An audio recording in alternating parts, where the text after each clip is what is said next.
why don't we start with introductions? So you can introduce yourself, Nicole, and then I'll introduce myself. We'll explain the purpose of today and get, right ahead with the discussions that we have for today. Absolutely. So most people in here have met me already. Anika, I don't think I've met you yet, but my name is Nicole Magagnin. I run Growth Grabber Agency, which is an agency focused on PR and personal branding. I help mostly coaches, consultants, CEOs, and other businesses up their PR game, show people who they are, build trust and authority in their industries so that they can attract clients and leverage and take advantage of bigger and better opportunities. Absolutely. So, right. So Nicole, your experience in working with, what kinds of clients have you worked with? Mainly coaches, consultants, CEOs. What's nice about, I know that there's kind of this argument about what niche are you in, what niche are you in? And this kind of goes across the boards in every industry.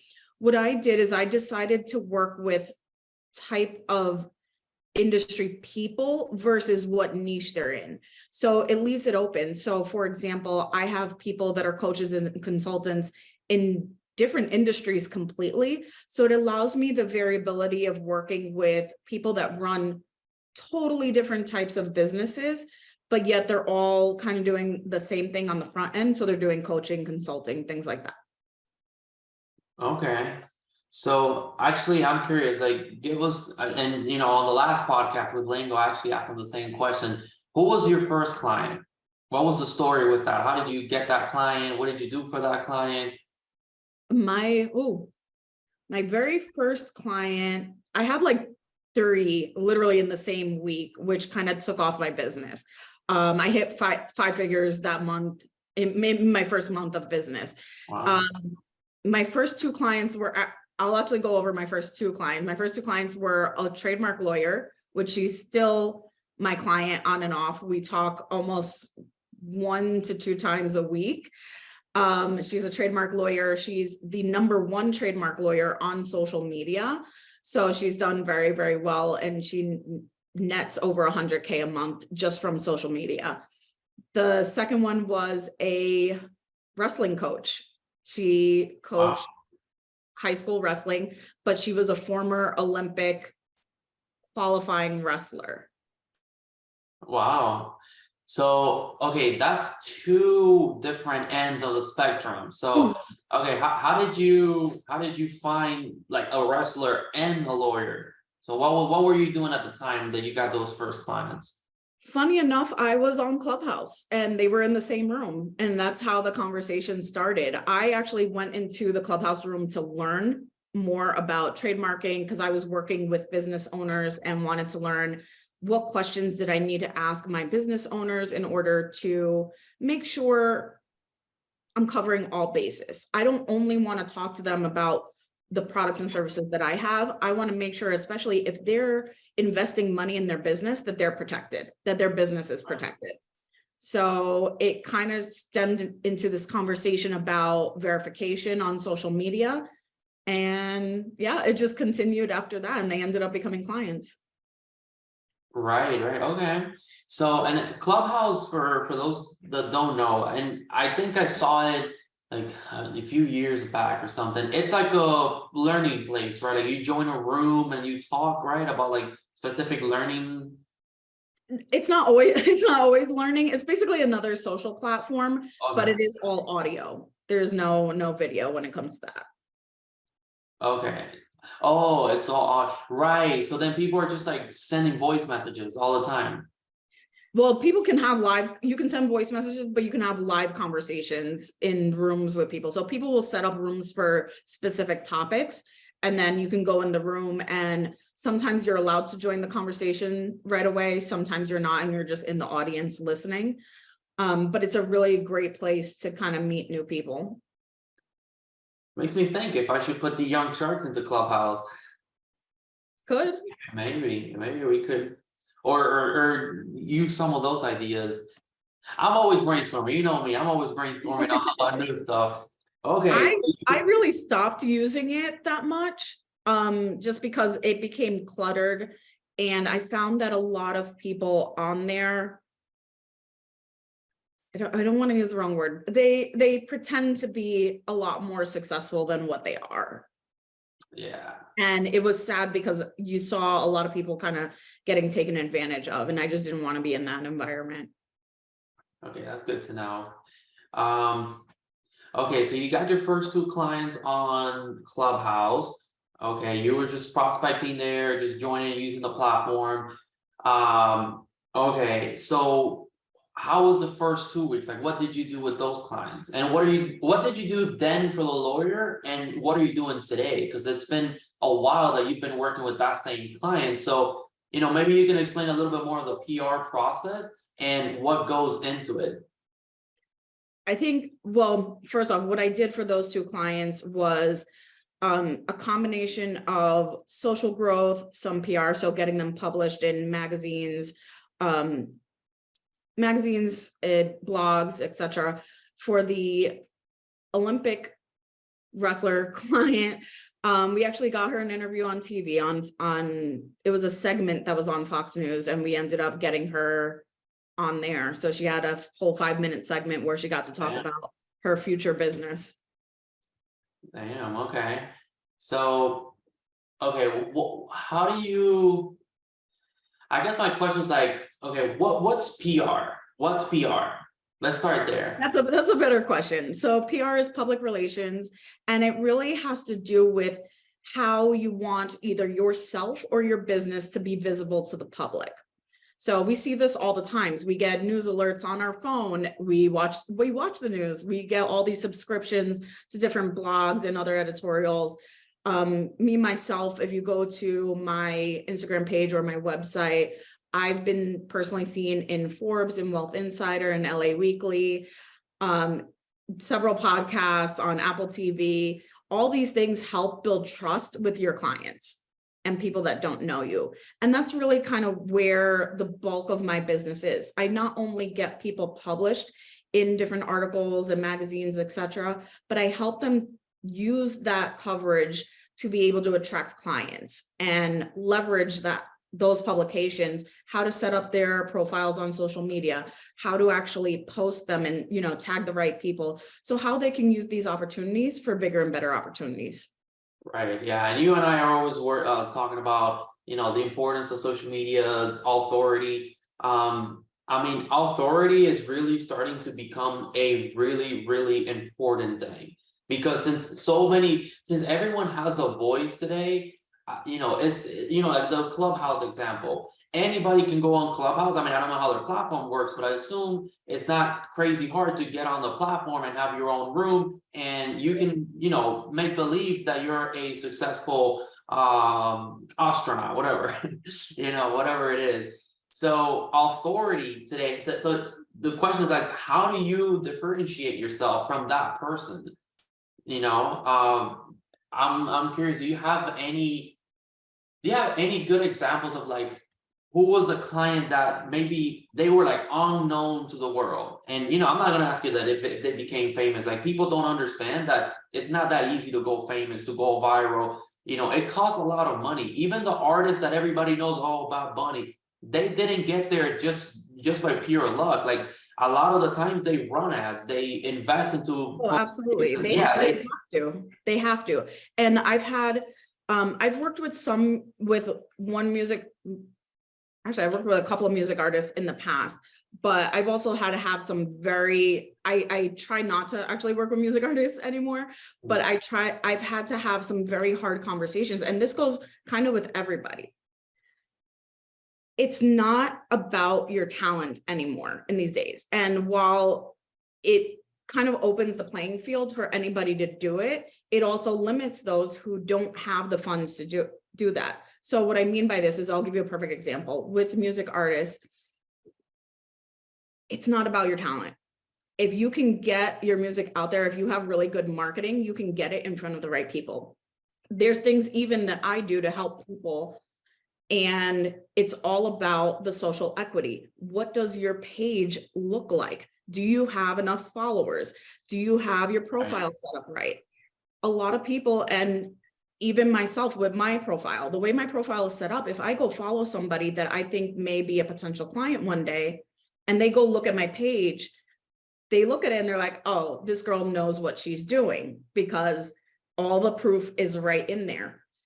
To go one step further than that, I've even proven how much press builds trust and authority. I've gotten on meetings with people after they booked a call directly from my bio.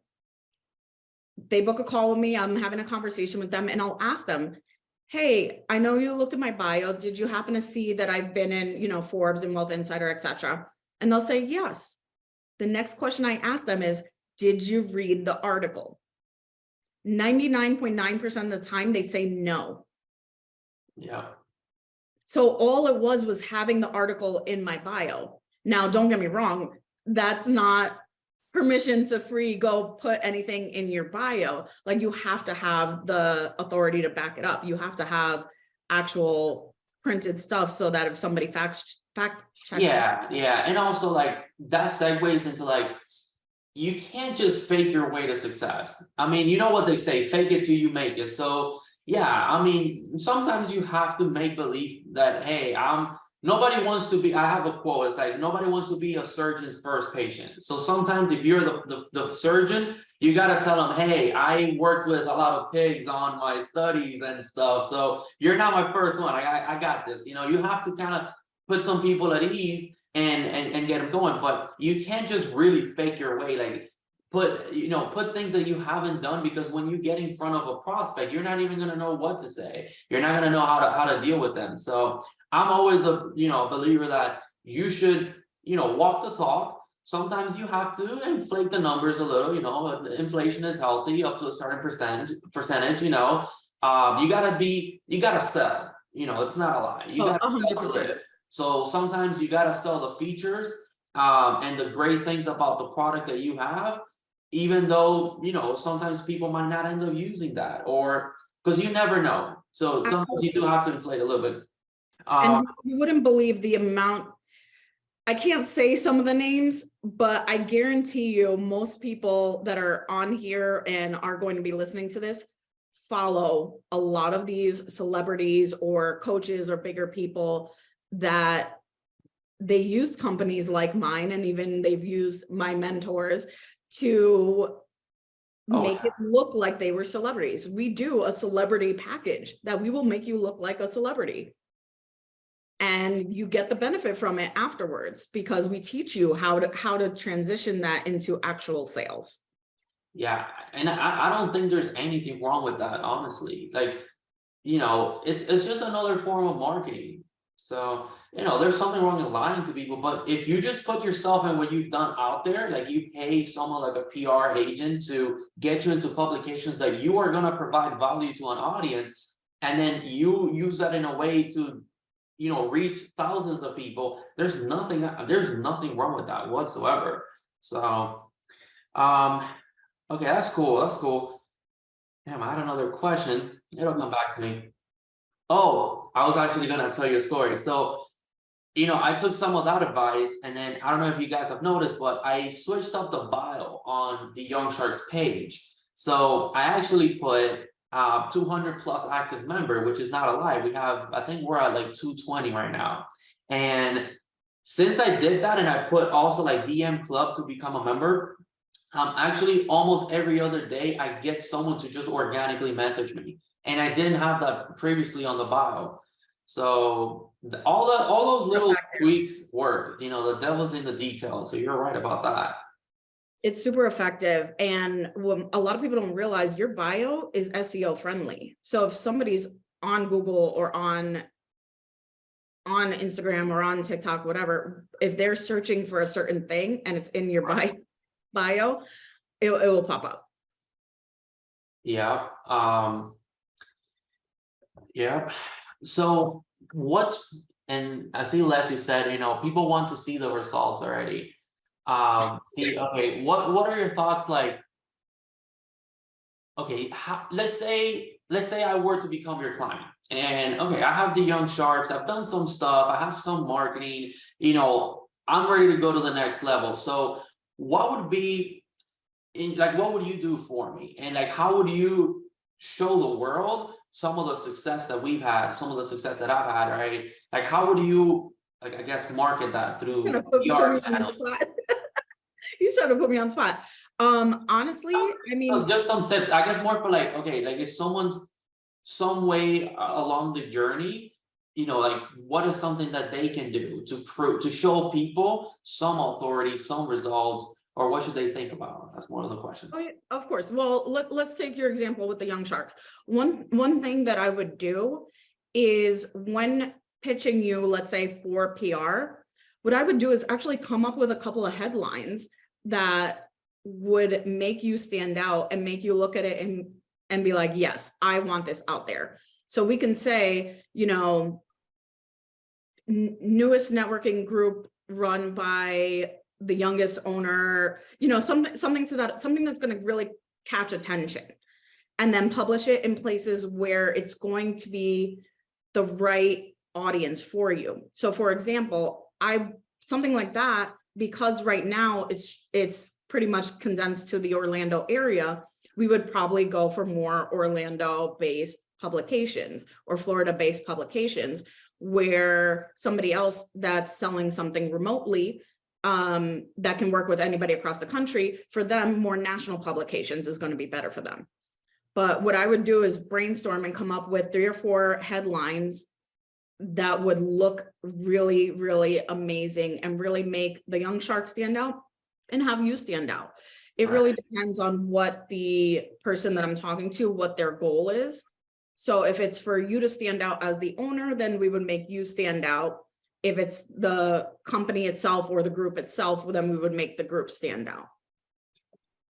Do you find yourself working more with like, so, okay, most of the people you work with are business owners, right? Yes. Okay, do you find yourself like helping them? I also work with podcasters and YouTubers. I'm getting there, I'm getting, so do you see yourself like working more with like trying to promote the owner, like get the name of the person out there, or the company? Like, I guess it's more like, what are your thoughts on company versus personal brand? So personally, I will always tell somebody to build their personal brand. And this is the reason why. When you build your personal brand, when your name is synonymous with success, you can do just about anything. Just because you're running the Young Sharks now doesn't mean 10, 20 years from now, you're going to be running the Young Sharks still. What if you want to do something else? Once your name is visible and people know you, opportunities will start coming to you as Carlos, not as the owner of the Young Sharks. The perfect example of this is, look at all of these famous people that are getting brand deals and coming out with their own things. So for example, like Rihanna has her own clothing line. Yeah, and I was just going there. Yeah, absolutely. But if you think about it, she didn't want to own a beauty line. She didn't want to own a lingerie line. These opportunities came to her. She's not the one who makes them and designs them. Another company who probably already existed came to her and said, hey, if you put your name on this, Right, because people are going to buy because her name is on it. Once you put your name on this, we'll give you whatever percentage that she makes off of there. And that can go across the board with anything. mm-hmm. Yeah. What about when it comes to personal brands? Like me personally, here's the struggle that I have. Okay, I'm like, okay, I know I have to build my personal brand. I've built more of the Young Sharks brand, and it happened by accident. And if it works, keep on. Like, my philosophy is, if it works, don't fix it.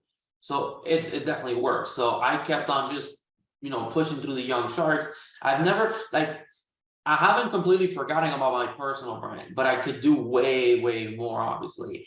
So, but my thoughts have always been like, okay, if the day comes where I'm like, I'm ready to, you know, put myself like really out there, like, you know, speaking engagements, Right. try to get into all these publications, like really go hard. You know, what about privacy? What about, you know, flying under the radar? Like, what are your thoughts on that? Like, or what, how do you see your clients deal with that? Well, typically people who want to do speaking engagements and people who want to do all these things, it's not flying under the radar. I'll put it that way. Right. You have to be able to be visible. And what's funny is you said that, and I actually struggled with this when I started my company. When I started my company, I wanted to be behind the scenes. I wanted to just help other people and not have my face on camera, not do any of the things, because I was good at the back end stuff, the strategizing. However, I kind of got called out by one of my own clients, and they said, Nicole, but you're teaching me all this stuff and you're not doing it yourself. And I kind of went, okay, you're right. You're absolutely right. But I've been now putting myself on camera for my business for almost 2 years now.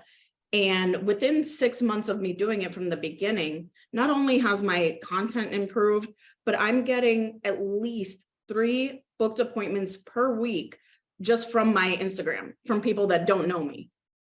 Yeah.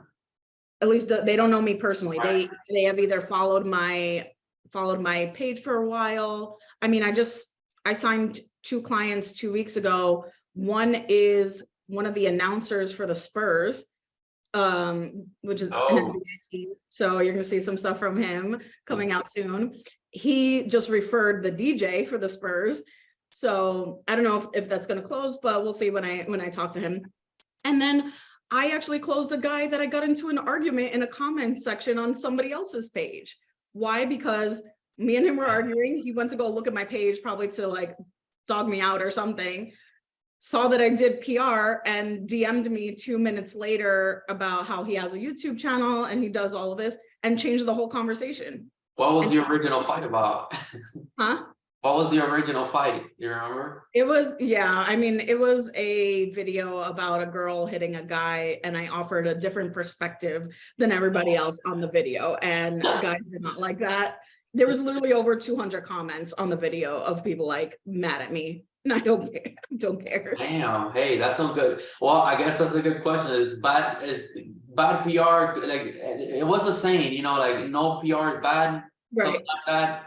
There's no bad PR. I will kind of disagree with that, actually. I think there is very, very bad PR. I mean, yeah, does it get your name out there? Yes, but there's things that can definitely ruin your career. And we see it all the time. This is why part of a training that I go through when I talk to people about social media and putting themselves out there is that balance between kind of hiding a past versus putting it out there. So the perfect example of this is I had 2 people that I talked to last year. Coincidentally, they were both accountants, and they both wanted to do speaking engagements and different things like that. But they were both worried about, they had been to prison when they were like 17, 18 years old. Now, mind you, it was already more than a decade since this happened, and they both run 6-figure plus companies by now. And the only thing that I can tell them, I said, look, you have the good and the bad. You can either keep going the way you are and stay as is and hope that nothing comes out later. But we all know, we all watch the news. How many times have we seen somebody that did something 10, 20, 30 years ago that comes up? And it happens all the time. The other option is to just come out with it and use it as your story and use it to inspire other people that may have been in that same situation.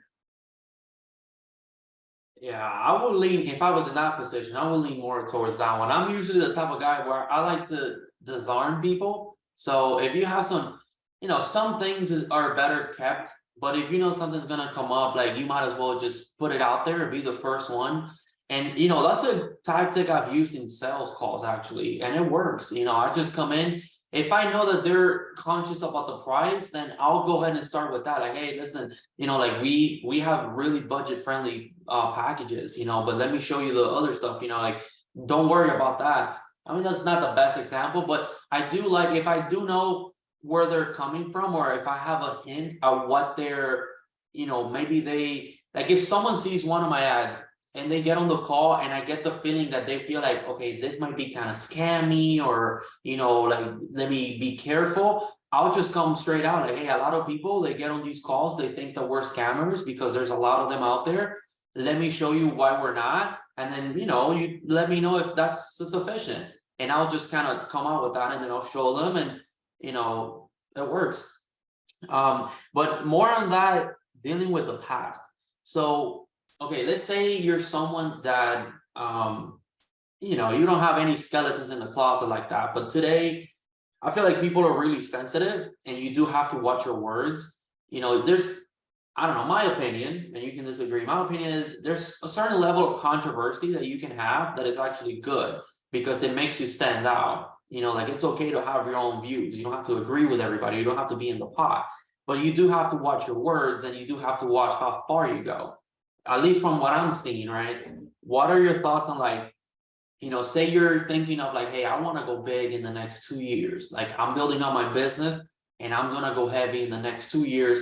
How should you behave yourself? Like, what should you do so you don't fuck up, your prospects in the future.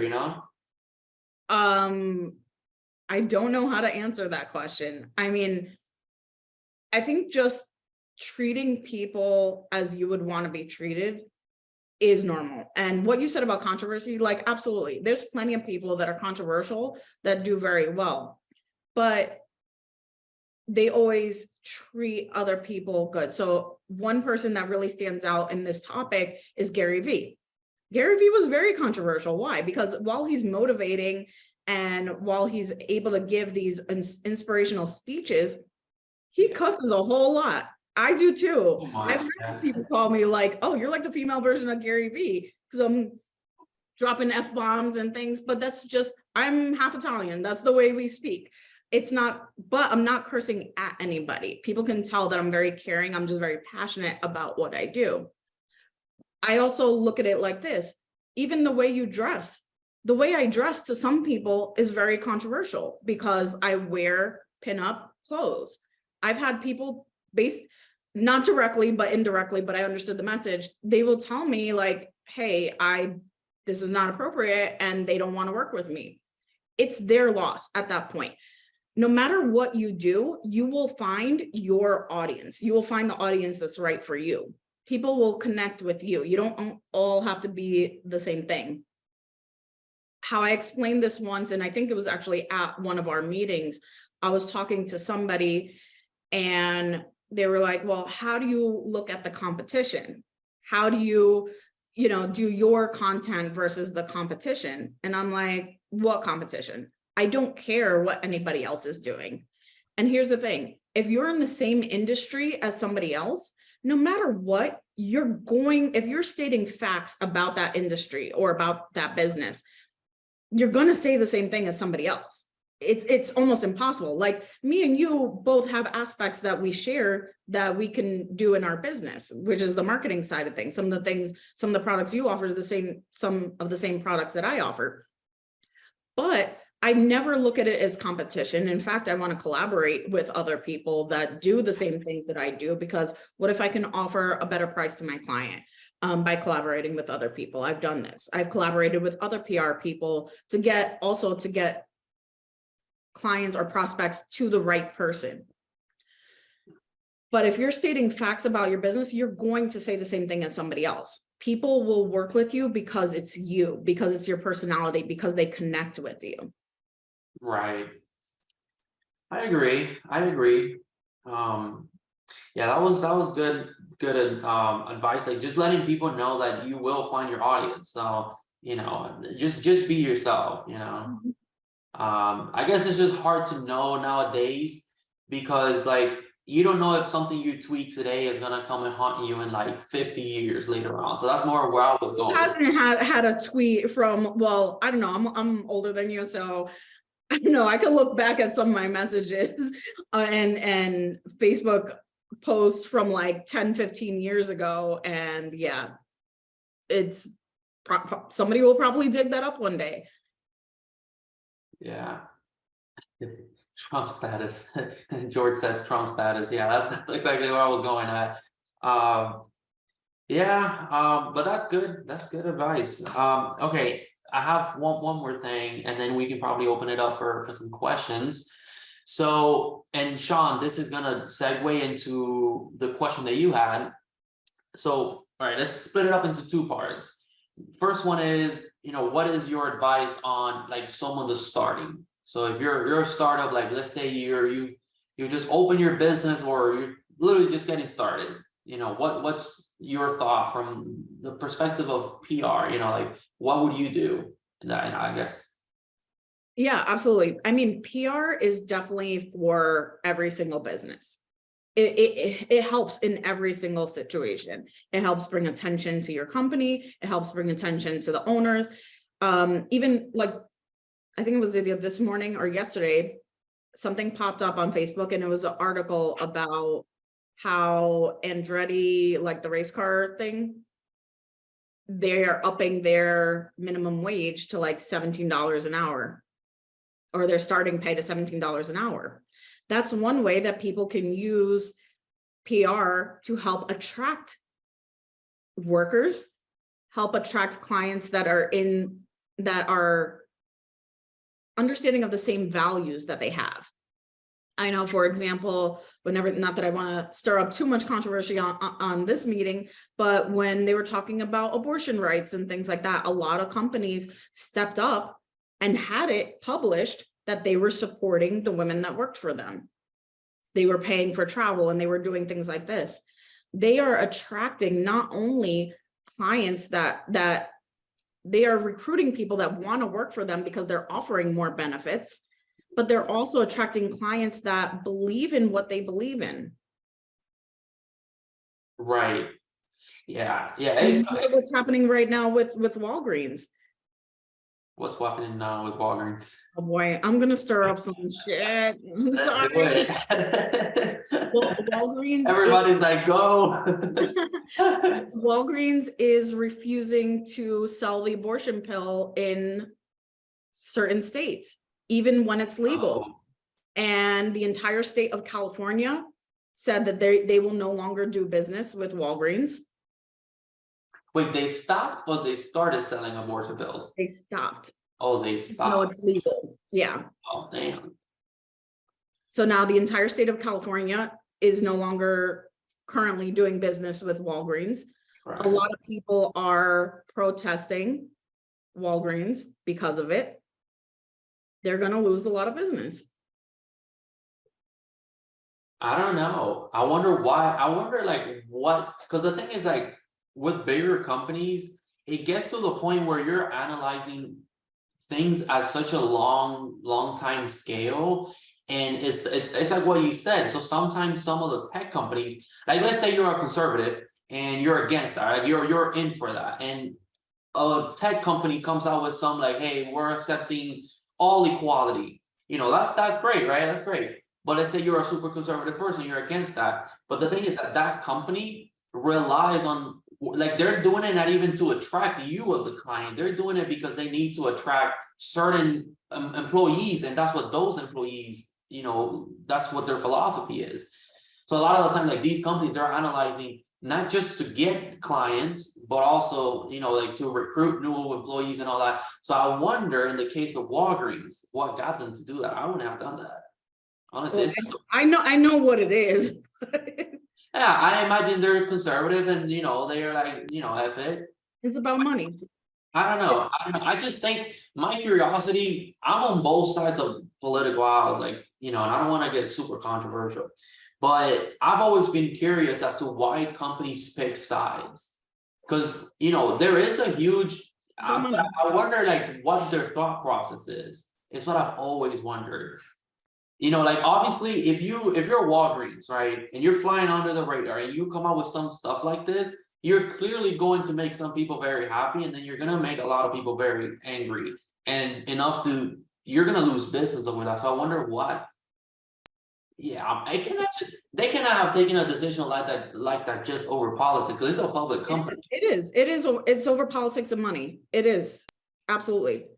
I mean, this is turning way left on the conversation. After this, we'll kind of dial it back in. Yeah. But it is, when they put stuff out there, all of these huge companies, no matter whether it's about that or something else, they give to organizations because they lobby for them to get more money. It's not always necessarily what the company believes or what the head of the company believes. I mean, look at Chick-fil-A. Chick-fil-A, the owner like didn't want gay people in their stores there, and tons of people went against them and won't go there.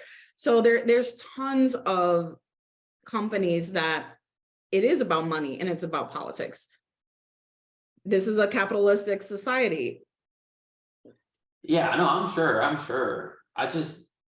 It's curious to know where the money is in something like that, because obviously they're gonna lose money over that on the front end. So I wonder what. Never mind. Yeah, I'm not being understood. I've just always been curious. Like, if let's say in my business, if I am like, I am going to turn away half the people, on something super controversial, I know I'm gonna make half less money on the front end. So I wonder where is the big money for them.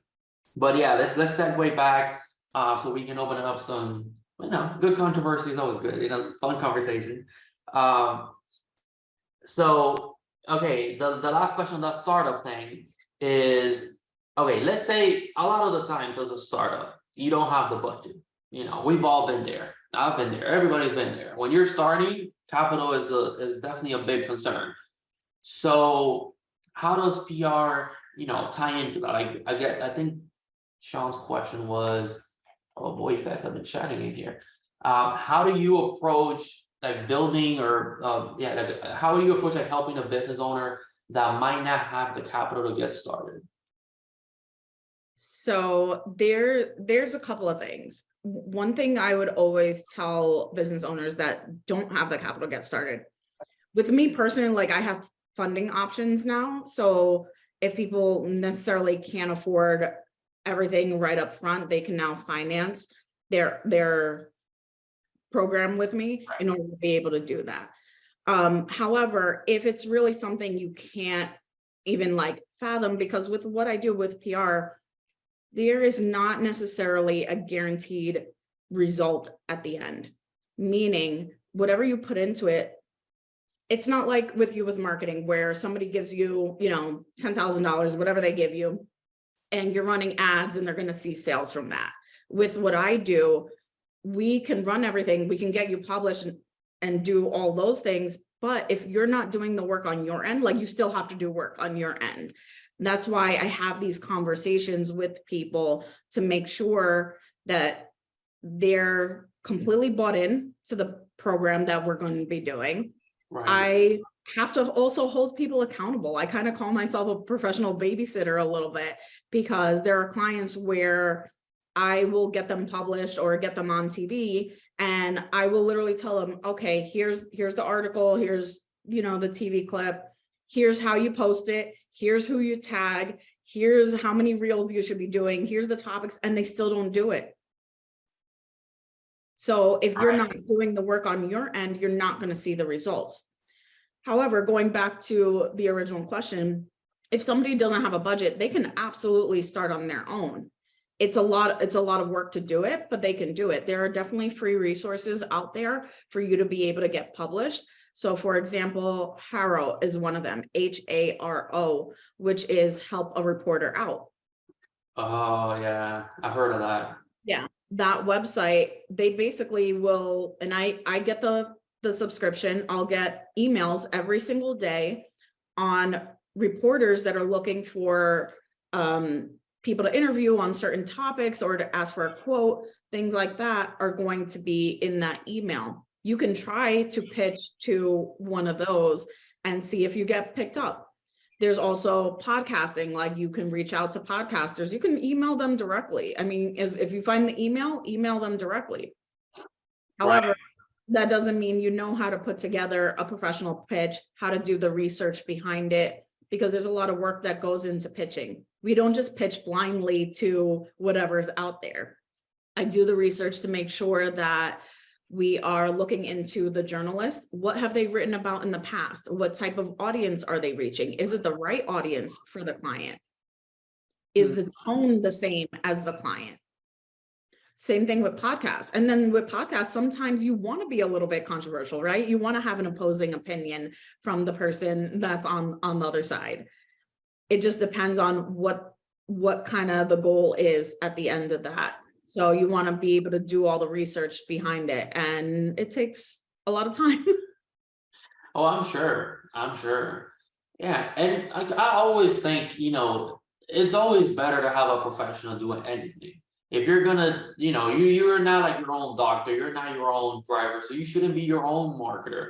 But sometimes, but if you're on a budget, then you have to be smart about how you spend that budget. And if you can't afford it, you can't afford it, even though, there's a lot of funding out there, and there's different things that you can do. So that's just like what it comes down to as an entrepreneur, is you have to analyze the risk, and just sometimes you have to just, yeah, take risk. 100%. And I look at it like this, exactly what you said. If somebody is a baker or a coach or an insurance person, whatever they're doing, it's because they like doing that. You shouldn't be the baker and the marketer and the PR person and everything else on the background. Yep. I'm a big believer in that. I've always tell people, like, I'm not the best salesperson, and even I can get the job done, but it's just not my thing. It's just not my thing. And honestly, like, the best thing I did was hire someone that was able to take the sales away from me. So I don't get on any sales calls at all now, and we're still selling. And I mean, the people that I got do it way better than I did, than I ever. And we've had these conversations. Like me, I'm bad at automation. I'm terrible at it. So I have meetings this week with people to try and set those things up, because that's something that I wasn't good at. What I'm good at is the strategizing part of things. I can literally plan out in 15, 20 minutes to an hour how I can take somebody from a nobody to making $1 million a year. It's actually really not that difficult. Does it take some investment? Absolutely. Yeah. Okay. So Sean here has another good. It's a good point. It's a good topic to talk about. So, all right. He says, I'm solid with consultative sales. Sean, I imagine you mean that you're good at, like, selling, right? Okay. Yeah. I feel like a lot of people, especially within our group, which is a professional networking group, like, most of you guys are really good at, like, people skills and the sales part, but a lot of folks are struggling with the admin stuff, or with the, like, promotion, like, how do I put myself out there? And that's kind of his point, is but I am not big on social media and being on the public eye. Sean, So it was the exact same way. I mentioned earlier, like, I wanted to be behind the scenes. I'm good at sales, but I did not want to be in front of the camera. And I forced myself. To do it. And I've seen such a change in my business. Now I'm getting approached literally almost on a weekly basis. Somebody reaches out to me to be on their podcast. not including Carlos, even strangers, but even yesterday I had a meeting. I can tell you guys officially, because I accepted the offer to be an executive contributor for Brains magazine. So now I'll have, anywhere from 6 to 12, 11 articles a year, and then an exclusive feature on myself and a couple of other things that are going to be on there. So these are things that I just got approached with. I didn't ask for them. I didn't reach out to them. Thank you guys. But I was approached with them because I put myself out there, because I put myself online. And don't get me wrong, it's easy, but it's not easy at the same time. The easy part is it's actually not difficult to just put yourself on camera. You know your business, you know the facts, you know what you want to tell other people. You can look at other people in the same industries for examples. What's hard about it is your own mind stopping you. That is literally the only thing that's stopping you. And I don't suggest doing this, but you absolutely can if you want to. If you go back on my Instagram to my first couple of videos that I did, they were terrible. They were awful. While the information was valuable, you can just tell my presence online. I was not comfortable speaking in front of the camera. I would take an hour to do one minute video because I was so critical of myself and what I look like and, you know, all the physical things. And I was like, oh, people are going to think I'm weird. And I talk with a list because I have retainers in, whatever it is. To be honest, 2 years later, not one person, besides when I get into my own fights on social media, not one person has had a bad comment to say. In fact, I've had a lot more good comments than anything else. So really, it's just you. And the more you do it, and yeah, it's going to suck at first. Embrace that suck a little bit. I know this is going to come off wrong. Embrace it and figure it out as you go along. I can always give tips on how to make, you know, doing social media a little bit easier. And then of course, there's always things that you can outsource. If you have enough money to outsource it, outsource it. If you look at Ryan Pineda, Hormozy, Grant Cardone, Gary Vee, they all pay 50,000 plus for somebody to handle their social media. Literally, someone just walks around with a camera all day and follows them and does all this stuff for them. Not saying you have to spend that much, but there are things that you can outsource that are going to make your life easier. But my suggestion, start on your own. Put a camera up, put your phone up, get a ring light, and just start recording because it will get easier. And then of course, there's apps out there that like you want to add captions on your apps. There's literally apps that will do that for you. So you don't have to do all the editing. You don't have to learn all that on your own. Yeah, and actually, I'm gonna add to that. You know, I think you also just gotta be a little bit smart about things. So the first thing you gotta do, especially if you're like starting, is you have to have the conversation with yourself. It's like, okay, do I want to be successful or not? Okay, if the answer is yes, and a lot of the times we give ourselves a fake yes. You know, do you really want to be successful? And success can be anything. It could be getting to 5,000 a month, getting to 10, getting to 50, getting to the millions, you know, it's individual. But once you give yourself a resounding yes, it's like, okay, am I willing to do everything there is to be done in order to be successful? Now, some things you're just gonna suck at, and even if people are like, oh, you have to do that, no, you don't. It's like, for example, when I was starting, people were like, oh, you have to cold call and you have to cold call. And I tried it, and the more I tried it, the more I sucked at it. And you know what? I was like, you know what? If cold calling is the only way to build a business, I'm done. I don't want a business because I don't want to be doing stuff I hate all the time. You know, sometimes you do have to do stuff you don't like. But my point is, you know, think about how can you, okay, I want to be successful, and you give yourself that yes, and like, I'm going to do whatever it takes. Okay.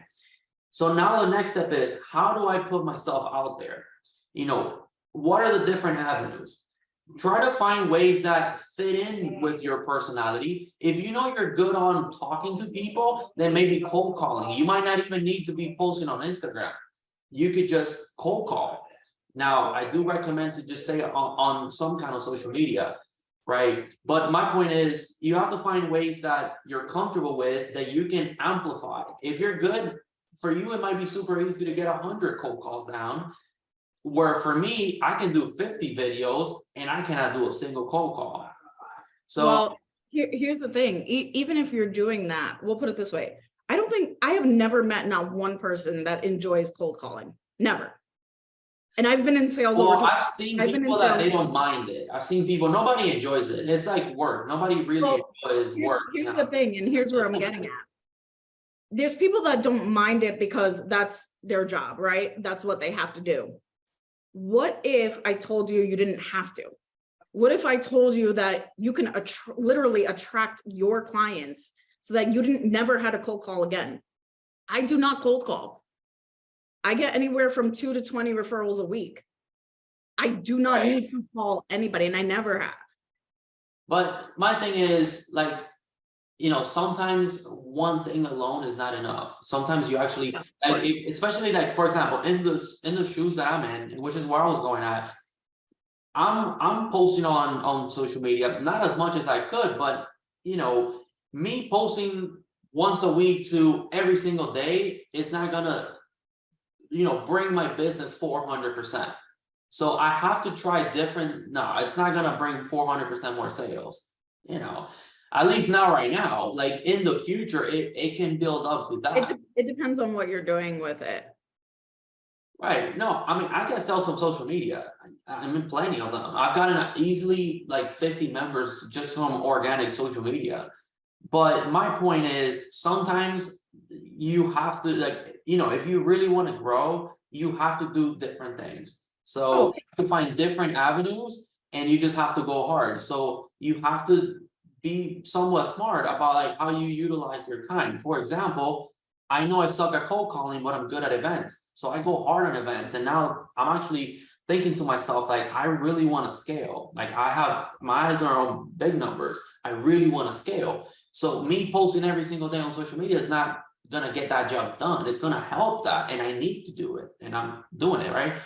But I need to do one event a day, and not just my events. Like, I need to sponsor other people's events. I need to do just more stuff, you know, like I have to go volume.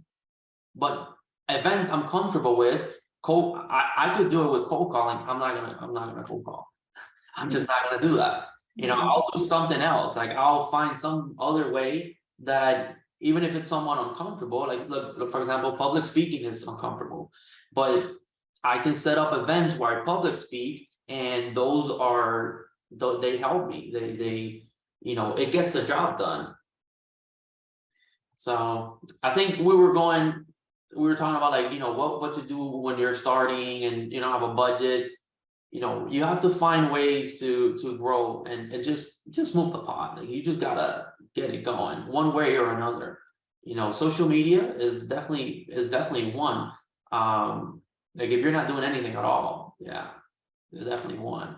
Like, I'm trying to get into LinkedIn. Yes, it shouldn't be your only, it shouldn't be your only thing, definitely not. Right, It's right.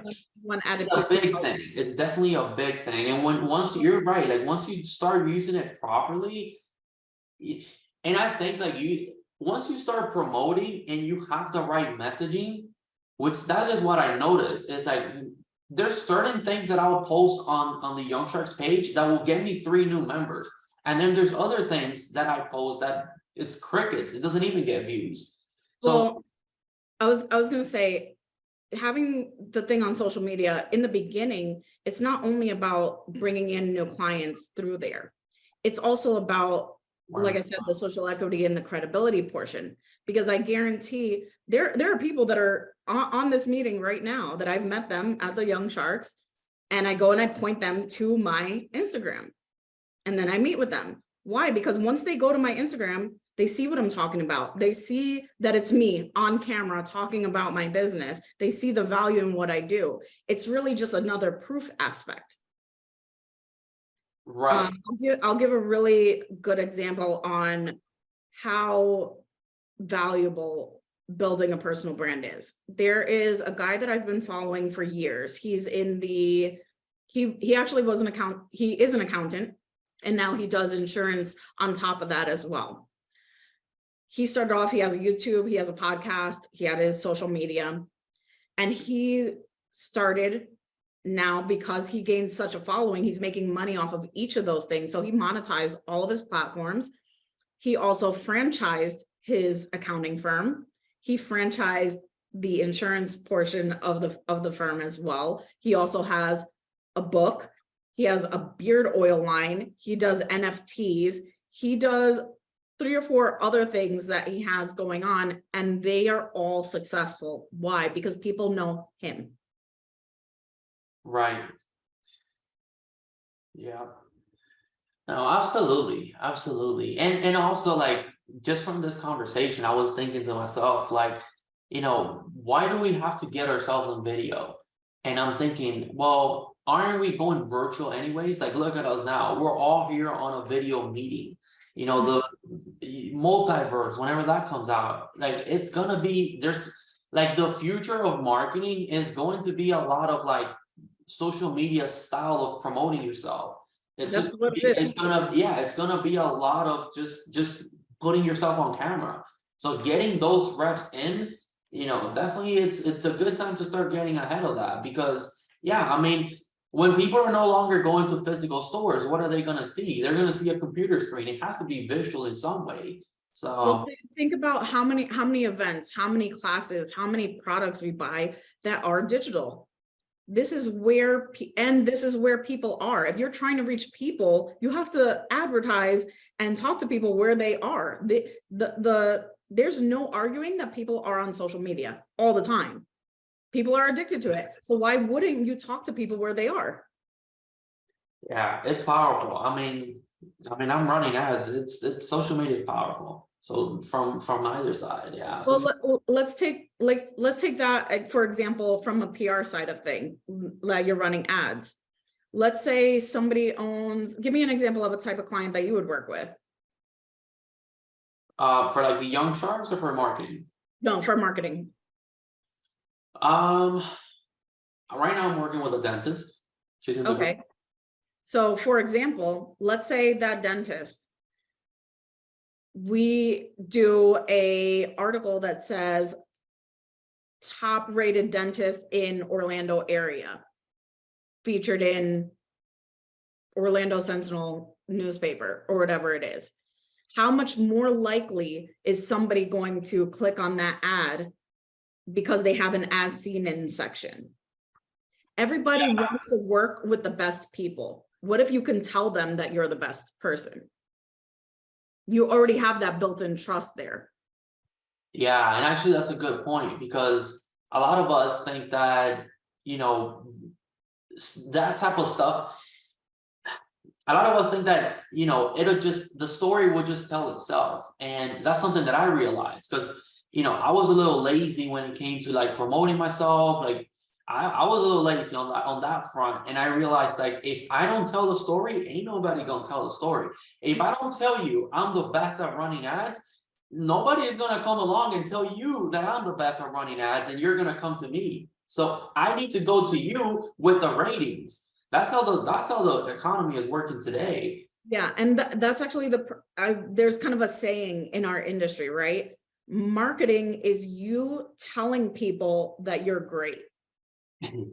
Having PR is other people telling your clients that you're great. And it comes much better as a third party. Like if a newspaper or a magazine is telling you this person is amazing, you're going to trust that more than you telling somebody, hey, I'm amazing, I'm the best at this. Right. Yeah.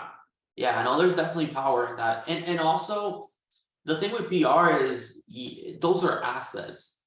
You can, 100%. like your ads could stop working. It boosts your SEO. It helps in so many other ways. If somebody wants to work with you and they end up Googling you, which happens all the time, what's going to show up when somebody Googles you? Do you want just like your old social media to pop up? Or do you want all these articles that say top rated, best in the industry, whatever it is that's in there telling your story? It does nothing but help you. Yeah.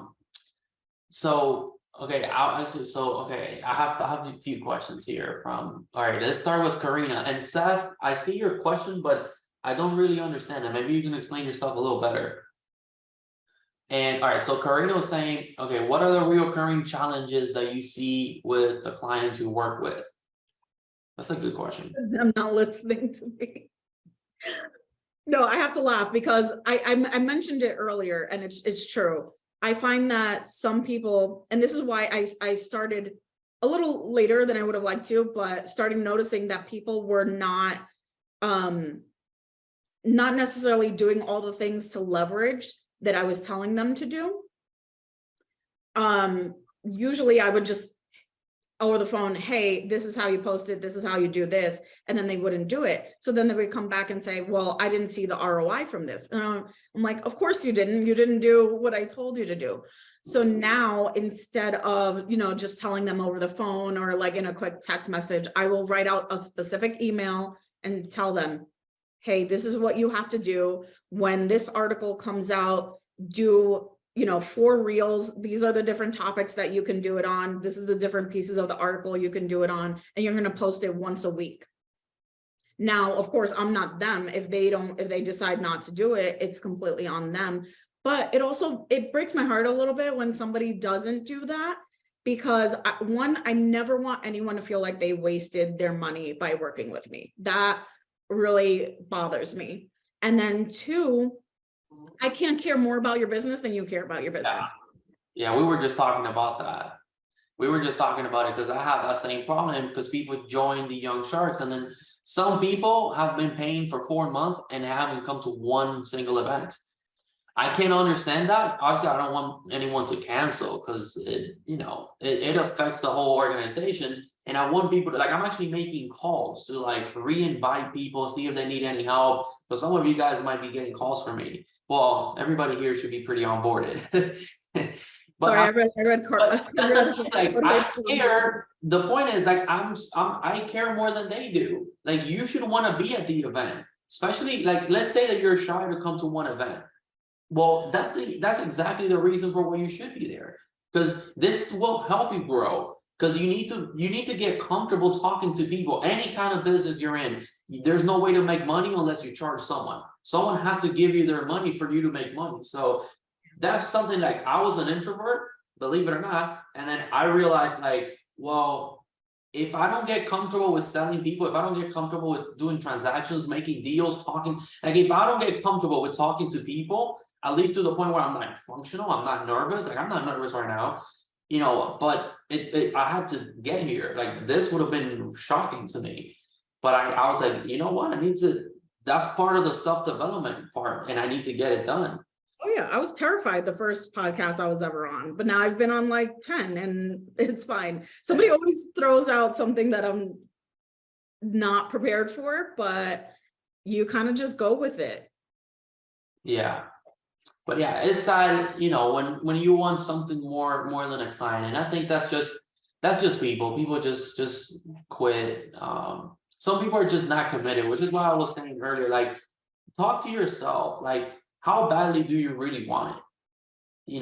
Because sometimes, I mean, I'm on a lot of sales calls, and especially when I was like growing this, and there was a common theme along people, and it came hard. Like, it came to a point where it was kind of hard to know who was like really committed until I started seeing them come to every single event. And sometimes I was like, well, the people I expected the least of, they actually became like one of my most loyal clients. So yeah, I think it's important to be truthful with yourself. Like, how committed are you in something? If you're gonna do something, do it. But you know how it is. And then that's the only way you reap the benefits of it. Look at Tony Robbins. I've done a reel about him recently. When it comes to coaches, do I think that Tony Robbins is the best person in the whole world to do it? Probably not. He has his people, but he is one of the highest, if not the highest paid coach in the world. He gets over $1 million to talk for 1 hour on stage. The reason why he gets paid that much is not because he's so great at what he does. I mean, don't get me, he is, but he gets paid that much because of how well he's known and how busy he is and how many people want to be in front of him. That's all it is. So if you create the demand, you can then raise your prices. That's true. That's true. And demand can definitely be created. Yeah. There's plenty of tactics, even in e-commerce, that people use. I don't know if you remember in like the old HSN, I believe still does it, like those call-in shows. They say, oh, we have a limited amount of stock, call in now. Or if the lines are busy, call again. Why? It's not necessarily that the lines are busy. They know somebody's going to pick up the phone. They're giving the audience this perception that so many people are calling in. Yeah, that's a really interesting thing. And actually, I the type of like movies and stuff that I like to watch are always like the underdogs that, and the point with that is like you can definitely create the demand. Like, there's a lot of products that we use today that we originally were, like, as humans, we were against it. And there's products out there widely used today that actually, I was just watching the movie last night. It's called The Imitation Game. I've seen it like 4 times. It's about the story of like how computers kind of came to be, like the starter. And the guy who was building, one of the first computers, people were like, it's not gonna work, it's too expensive, and this and that, like this is garbage. Like you guys gotta watch the movie. I don't want to give it away, but who would have thought that that was gonna become the foundation of easily, like everything, AI, anything runs on computers.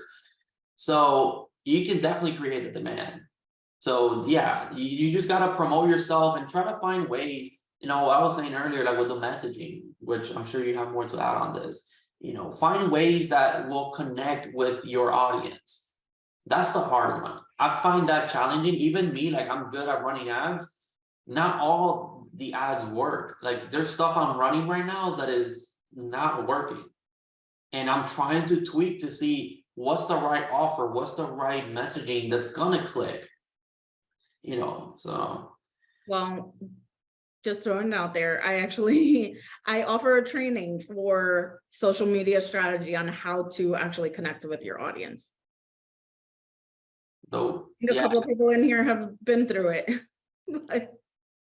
So okay, all right. We should start getting ready to wrap up. I think it was a great conversation, Nicole. We need to do this again.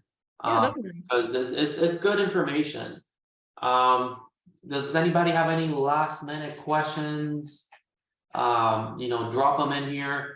Nicole, do you want to drop some links that let everyone know, like can they contact you? How can they maybe schedule some kind of calls? Are you taking on new clients? I wish I would have had that before. I mean, everybody is in the Young Sharks, but if you want to just say it, because remember, we're going to publish this later on. Yeah, I mean, I have my Calendly, or actually, if you go to my Instagram, my booking link is literally right in my profile. Yeah, I have my computer open. I can probably find it. See if anybody comes up with any. Do you have any last thoughts or something you want to add, or want to see if someone has some questions? We'll see if anybody has some questions. But as far as like last thoughts, I think everybody at this point, if you're running your own business or if you're trying to grow within whatever industry you're in, I think everybody looks to the top people in that industry. And most of the top people in that industry, them because you know them. I think that's really where this goes. I mean, everybody knows some of the consultants and coaches that I've mentioned throughout this call. I mentioned Gary Vee, I mentioned Grant Cardone, I mentioned Tony Robbins. Everybody knows these names. There's a reason why everybody knows them. There's a reason why everybody knows they're successful. And yeah. One thing I will say when it comes to social media, because I know that it can be a struggle in the beginning. Be authentic, be yourself when you do that, and don't compare your first 10, 20, 100 videos to somebody who's been doing it for years. It's just not going to happen. But what I will tell you is it does get better. As long as you're consistent and you keep doing it, you start noticing little things like, oh, okay, maybe I'll do my camera at a different angle. Carlos, right even before this meeting, I told you I was setting up my own camera. I have my ring light with my phone camera recording this just on me. I know what angle to do it so that it doesn't catch like the chin at the wrong angle. These are things that you learn over time, but you only learn those things if you're going to do it. I mean, go back to like elementary school days, practice, practice, practice. The only way you're going to get better is if you practice it and if you do it. But the more you hold yourself back from doing it, it's just going to delay that whole process. Yeah, definitely. Practice makes perfect, that's for sure. Yeah. And then one more thing on that.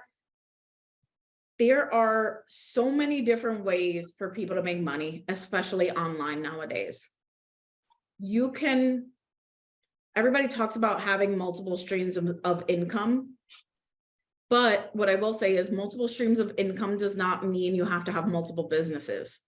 You can literally just be yourself and have multiple streams of income coming from yourself. Whether it's a course, a coaching creation, your actual business. I mean, I talked earlier about that accountant. I know another accountant who he sells information to people, and I didn't fall for it. It was good marketing and it's something that I needed, but he was selling ebooks and other information and teaching people how to live a tax quote unquote tax-free lifestyle as an entrepreneur. So he just added 3 other streams of income into or on top of his regular business. And Right. from strangers all around the country. Typically an accountant, you're working with somebody face to face. Now he's added pretty much people all over the world to purchase his ebooks and courses and different and retreats now, different things like that. People are doing these huge virtual summits. That's interesting. That is actually very interesting. All righty. Well, thank you guys. I don't think we have any more questions. Yeah, because I do have to wrap up. I have another meeting to go to. Nicole, it's been a pleasure. You know, it went, for being the second episode, I think it went much better than I was anticipating. Because like I was like, what, man? Like there was a minute at the beginning where I was running out of like questions, and it was like 1:06. It was 12:06. I'm like, damn, that's just 6 minutes. Like, oh man. But then as I got into it, I'm like, oh damn, like I'm actually curious about this and curious about that. So I mean, I hope I was able to provide some valuable information. oh, To people. absolutely. And yeah, feel free to reach out to me. Yeah, I dropped your Instagram on the chat for everybody to have. Thank you. Go ahead and follow Nicole. I also dropped a link to see if you guys are willing to leave a review for the Young Sharks. You know, help me with that positive PR. So alrighty, so let's wrap it up. Thank you guys, thank you everyone. And we'll thanks for see you inviting me. at the events. Alrighty, peace out.